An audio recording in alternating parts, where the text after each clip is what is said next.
entende? Então eu passei por essa de raspar a cabeça, de todo esse processo, entendeu? Então, quando eu me converti, o Espírito Santo falou comigo assim: você vai desfazer tudo. E era uma das preocupações do Guilherme, porque o Guilherme falou assim: como vai ser? Como eu não posso ir aí para te ajudar? Eu falei: fique em paz, o Espírito Santo já me deu a direção. Então, quando se falava do diabo, não tava falando de ninguém importante. Você tá entendendo? Tipo, Mas é legal essa revelação que você falou, cara, agora eu sou maior. forte? Não, animal. Mas antes você se olhava como menor? Total. Por quê? Quando eu ainda estava no mundo, tem uma determinada. Eu fiz muitas formações terapêuticas, só que com viés mais holístico. O holístico significa um olhar de todo, mas lá era de misticismo, né? Então teve uma determinada prática, pode falar o nome? Pode. Tem uma prática chamada Theta Healing, que acho que é a Valwana Stable, o nome da criadora, que é uma americana, que ela fala assim: vamos ao sétimo céu. É uma meditação, você vai guiando uma bolinha, um negócio. Aí eu fui fazer uma formação dessa. Aí eu tô lá, negócio da bolinha, meditando, aquela coisa toda. Aí ela falou assim: vocês vão passar pelo terceiro plano, aonde estão as entidades. Aí eu falei: como assim as entidades? Eu falei: a gente vai passar? Ela falou assim: fecha o olho, Juliana. Ela falou: aqui estão as entidades, os orixás, os guias, inquis, nananã. Vamos passar pro sétimo céu. Eu não conseguia mais. Porque se eu tenho que bater a minha cabeça para a entidade, como que eu vou fazer uma prática que eu vou passar direto, acessando a Deus? Aí aquilo ali já comecei a falar: não, como assim? Como é que pode isso? Eu comecei a ler, comecei a estudar, mas em nenhum momento eu associava uma coisa a outra, entende? Então, assim, na hora que eu fui entendendo esse processo através de Gênesis 1, 26 e 27, para mim eu não tive dificuldade de entender. Eu não tive dificuldade de entender que o diabo é uma criatura.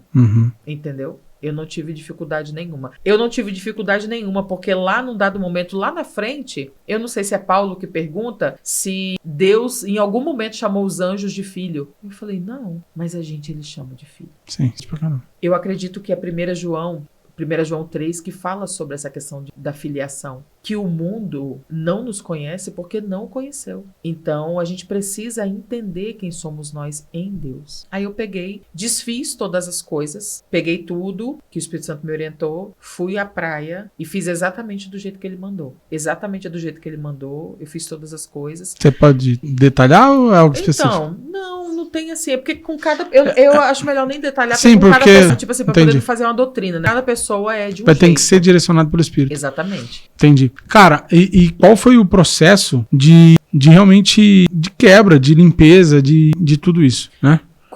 Logo depois que esse processo aconteceu, de tirar todas as coisas e tudo, logo em seguida seria o Natal. E eu fui uma mulher que não tinha Natal na minha casa, porque era muita cachaçada. Então os meus filhos, na época do Natal, sempre estavam com os avós. Porque na minha casa era funk a noite inteira, cachaça a noite inteira, e era isso. Não tinha uma árvore parar para poder ter uma ceia, não, tinha um churrasco e era cachaçada. Então os meus filhos sempre estavam nos avós. Nesse dia, nesse período assim que seria Natal, minha filha falou comigo: mamãe, eu vou poder passar o Natal com a minha avó, porque já estava combinado e tudo. Falei: não, filha, tá tudo bem, fica em paz, pode ir. Aí minha filha foi pra avó, meu filho foi pra casa do pai, a minha irmã foi pra casa da minha outra irmã e eu fiquei sozinha. Aí fiz uma janta pra mim e fiquei em casa e jantei e fui lavar as coisas, guardar as coisas. E quando eu fui pra cozinha, eu senti uma presença na minha cozinha. Eu sabia que tinha alguém ali junto comigo. E ele me perguntou assim: o que você quer? Aonde você acha que você vai com isso? E eu não falava nada. E o ambiente foi ficando bem pesado na minha cozinha. Eu continuei lavando as vasilhas, continuei fazendo as coisas. Ele falou bem assim: aonde você acha que vai com isso? O que você quer, Juliana? Fala o que você quer. Aí eu terminei ali de organizar as coisas. Aí ele falou assim, porque a conversa nem pra frente nem pra trás, eu não falava nada. Aí ele me perguntou assim: cadê sua família? Na terra é Natal,